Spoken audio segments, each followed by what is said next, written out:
para morarmos com Ele na eternidade, para glorificá-lo para todo sempre.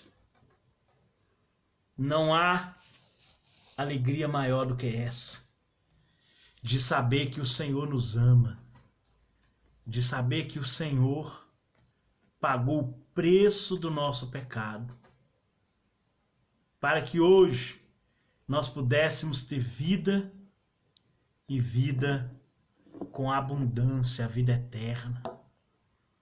Não há alegria maior de saber que a vida que o Senhor nos deu é vida em abundância.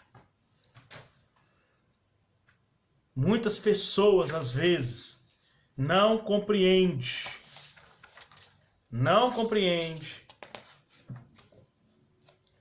qual é o significado da sua vida. Ele não sabe qual é o significado dele estar vivo, de Deus ter concedido para ele a vida. E nós vamos falar hoje exatamente sobre o porquê você foi criado. Para que você foi criado? Por que Deus permitiu que você nascesse? Qual é o objetivo de vida? Qual é o propósito de vida que Deus preparou para você?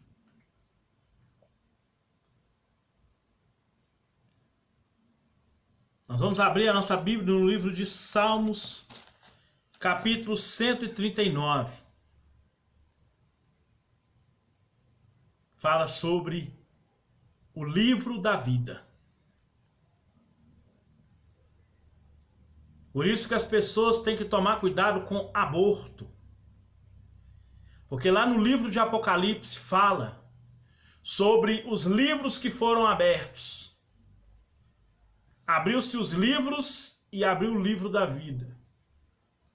Esses livros, é esse, o livro da vida, que cada ser humano vai responder,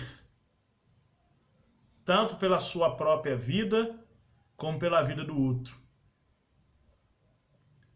Lá no Salmo 56, fala sobre o livro das lágrimas. Toda pessoa que fez o outro chorar, também vai responder. São os livros, cada um será retribuído conforme as suas obras. São os livros. Então nós vamos falar hoje do porquê você foi criado. Você não nasceu por acaso. Deus tem um propósito na sua vida. Salmo 139, versículo 16. Os teus olhos viram o meu corpo ainda informe, e no teu livro todas essas coisas foram escritas, as quais iam sendo dia a dia formadas, quando nem ainda uma delas havia, o qual nem ainda uma delas havia. Você não é um acidente. Não importa. Tem pessoas que acham que porque o pai e a mãe não são casados, ou porque o pai fez e sumiu, acha que não devia nascer. Não. Você não é um acidente. Seu nascimento não foi um erro. E nem é um acaso da natureza.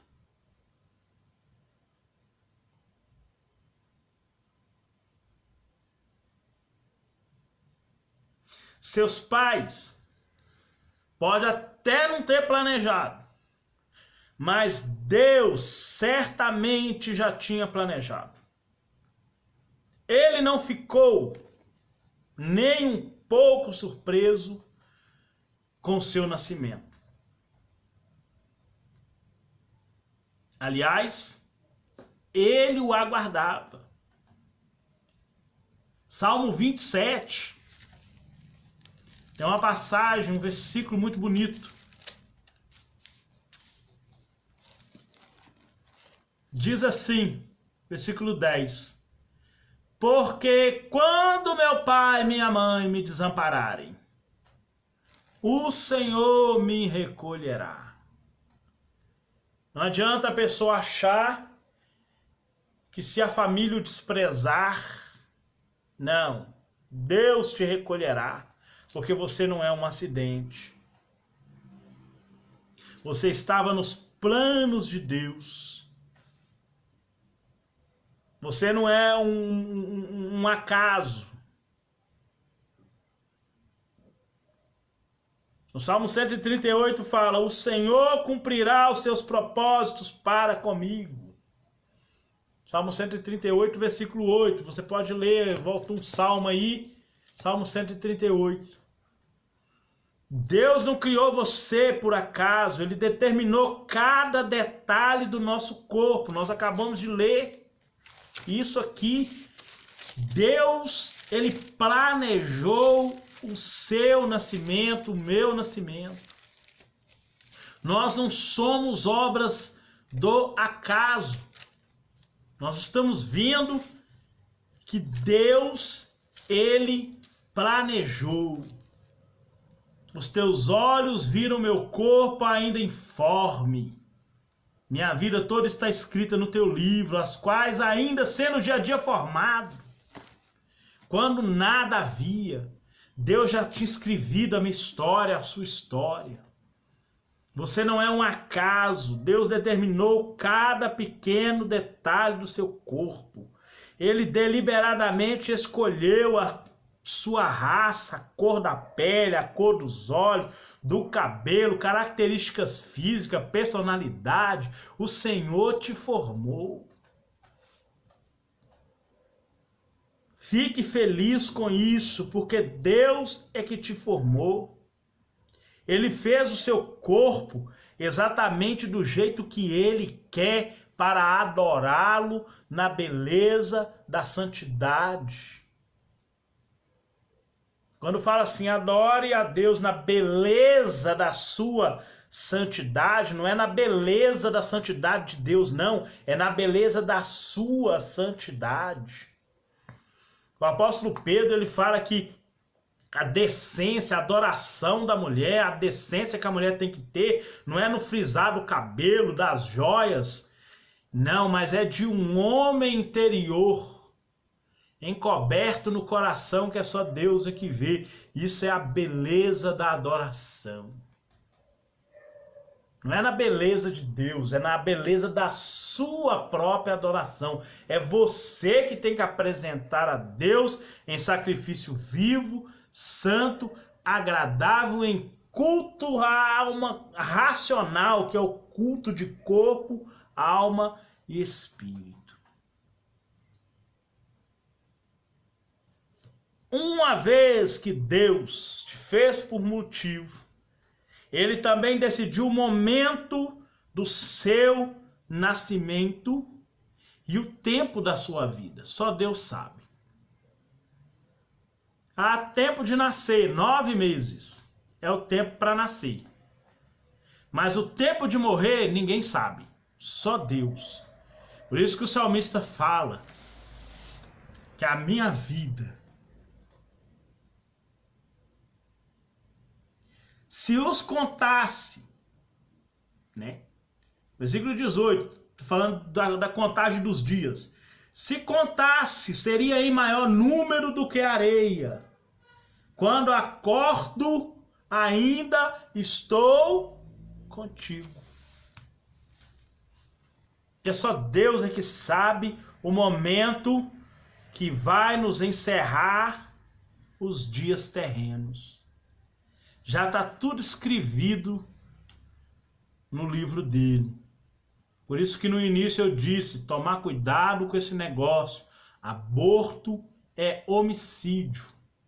E nenhum homicida tem nele a vida eterna. Não estou falando, claro, obviamente, do aborto, que o corpo da mulher pode produzir uma doença, um eclâmpsia. Não estou falando desse tipo, estou falando do aborto deliberado. Tá grávida, quer tirar o bebê. Isso é pecado. É ser homicida. E o homicida não tem nele a vida eterna. Se não tem nele a vida eterna, não herdará o reino dos céus. Deus planejou a família que você ia nascer e onde você ia nascer. O mais incrível, Deus decidiu a maneira que você nasceria. Independente da circunstância de seu nascimento e de quem são seus pais, Deus tinha um plano ao criá-lo. Não importa se os pais são ruins, são indiferentes, Deus tem um propósito na sua vida, na vida de cada pessoa que nasce. Deus sabe que esses dois, possuem o DNA que Ele mesmo colocou para formar a sua vida. Deus nunca fez nada por acaso e Ele não comete erros.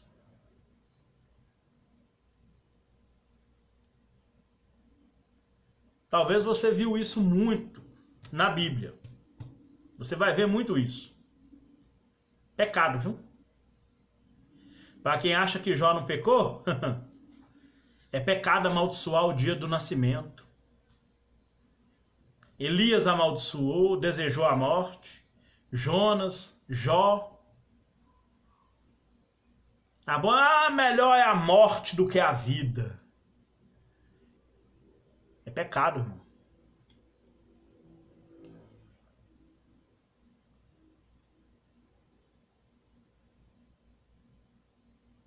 É pecado. Você jamais amaldiçoe o dia do seu nascimento. Jamais faça isso. Nunca, pela sua mente, por nenhum motivo, deseje a morte. Jamais faça isso. Jamais. Nunca tenha um pensamento desse. De suicídio ou de querer morrer. Não faça isso. Não deseje morrer. Não faça isso. Isso é pecado. Não é o pecado, ele vem pela intenção. Lá no livro de Tiago 1 fala que cada um é atraído e engodado pela própria concupiscência. Concupiscência, irmão, é desejo. É o desejo carnal. Quando você vai no supermercado, você vê lá, naquelas frutas bonitas, você deseja comer uma fruta daquela. Se você não leva a mão, fica só no desejo. Mas se você leva a mão, é o ardente desejo. Não estou dizendo que comer fruta é pecado, não. Estou dando um exemplo. Mesma coisa é o pecado. Você desejar o pecado, você tem que pedir perdão antes de que você o cometa. Porque a nossa velha natureza, ela pende para as coisas do mundo. Mas Deus, Ele nos criou para a glória dEle. Nós somos a imagem dEle. Para refletir o seu amor. Para refletir a sua bondade.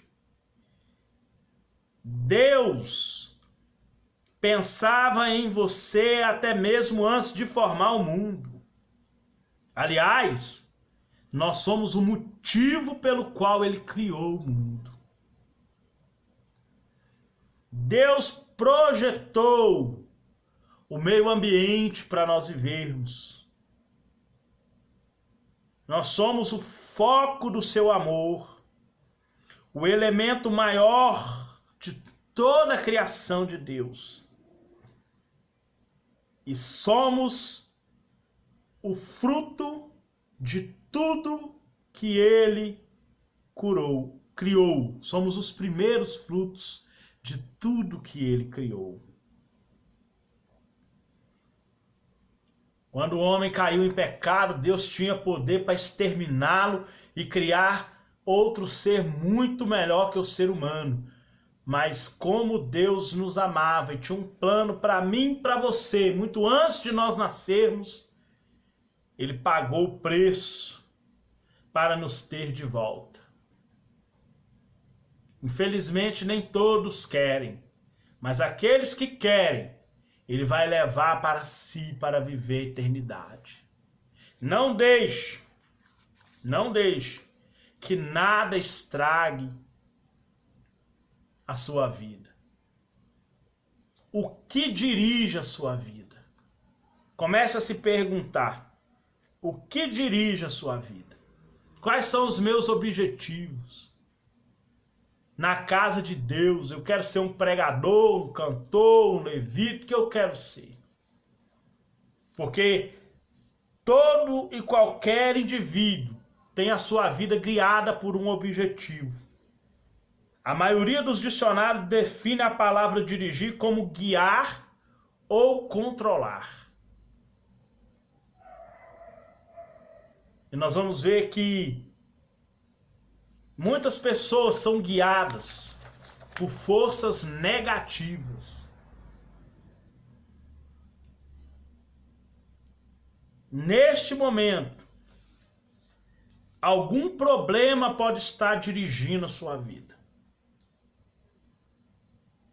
Ou por um estresse, ou por um problema financeiro. Você pode estar sendo também dirigido por lembranças de coisas passadas.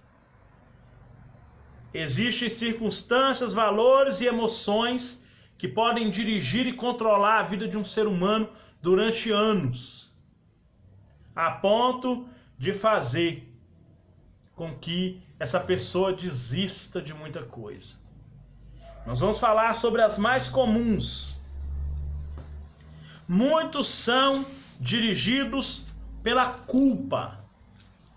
Nós vamos abrir nossa Bíblia rapidamente, livro de Provérbios, capítulo 28, versículo 17. Vai dizer: o homem carregado do sangue de qualquer pessoa fugirá até a cova, ninguém o detenha. Isso está falando sobre a pessoa que é dirigida por uma culpa, por uma maldade que fez com alguém. Tais pessoas passam a vida inteira fingindo ou fugindo do remorso, ocultando sua vergonha. Pessoas dirigidas pela culpa são manipuladas pelas suas lembranças. Elas permitem que seu passado controle seu futuro. Elas frequentemente culpam a si mesma por sabotarem seu próprio sucesso. E começa: nada dá certo, porque tudo que eu faço dá errado. Por que está acontecendo isso? Por causa da culpa que está lhe dirigindo. Somos produtos do nosso passado, mas não temos que ser prisioneiros dele.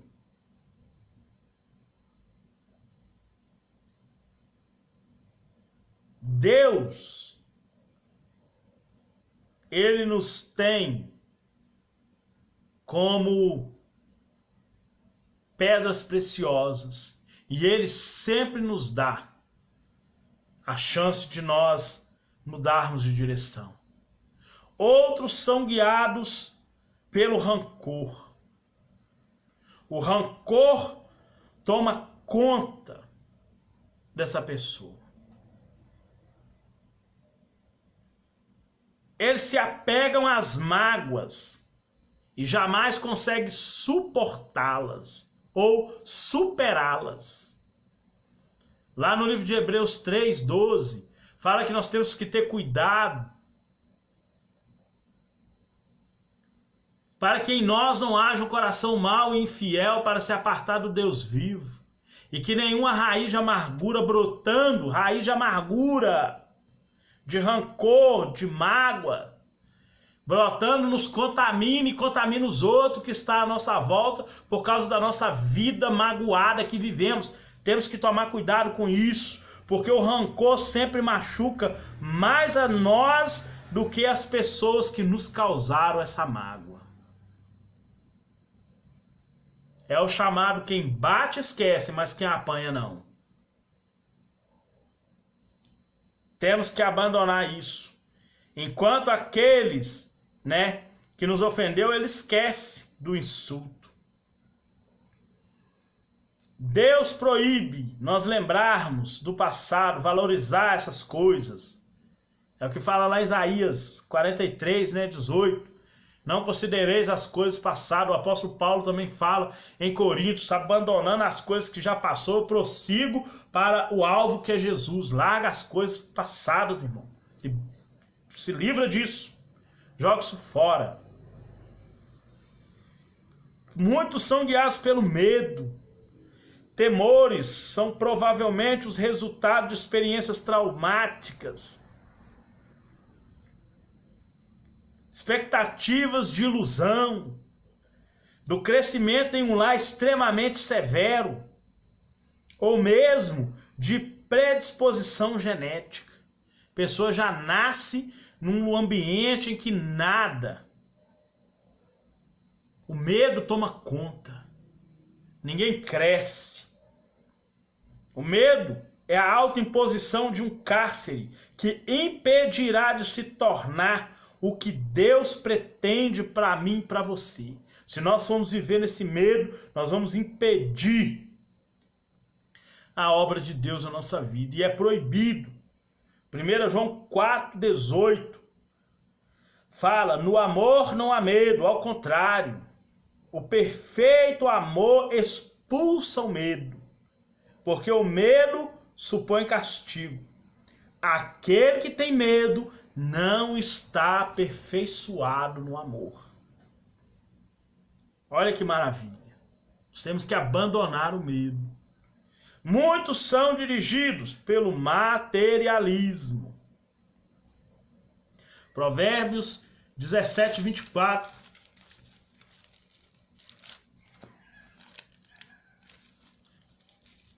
Provérbios 17, versículo 24.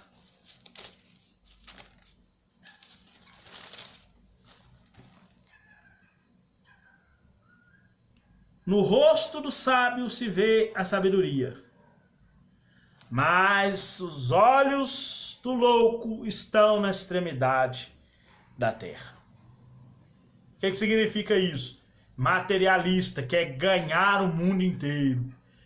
Jesus repreende, não queira ganhar o mundo inteiro, porque corre o risco de perder sua alma.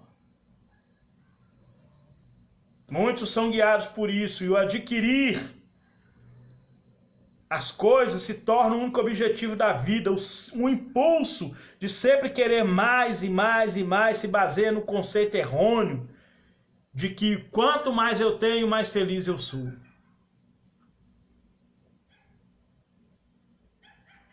Também é um mito a concepção de que quanto mais possuir, mais importante serei. Lá no livro de Mateus 20, Jesus fala, o que é elevado diante dos homens é abominação para Deus. E muitos, para nós terminarmos, muitos são dirigidos pela necessidade de querer ser aprovado, reconhecido. Ô João, aquele homem que você batizou, olha lá, tem gente batizando, olha lá, ele está batizando mais do que você, olha lá. Ó. A resposta de João foi, ninguém tem nada se do céu não for dado. Importa que ele cresça e que eu diminua. Se nós quisermos crescer, vamos seguir o exemplo de que está em Provérbios 27, 21. Que antes da honra vem a humildade, do grego ómulo, que quer dizer estar sempre pronto para aprender e adquirir o crescimento. É o que significa a palavra ómulo, de onde foi tirada a palavra humildade. Jesus ele fala: aprende comigo que sou ómulo. Estou sempre aprendendo com o Pai, por isso que cada dia eu cresço. Essa é nossa obrigação, de ser dirigido pela necessidade de sermos ómulos, dirigidos pelo Espírito Santo, guiados pelo Espírito Santo. Que a nossa vida seja dirigida pelos propósitos de Deus. E ter a nossa vida dirigida pelos propósitos de Deus nos fará viver uma vida santa e piedosa para nós vivermos com o nosso Deus para toda a eternidade. E que Deus possa te abençoar poderosamente, em nome de Jesus.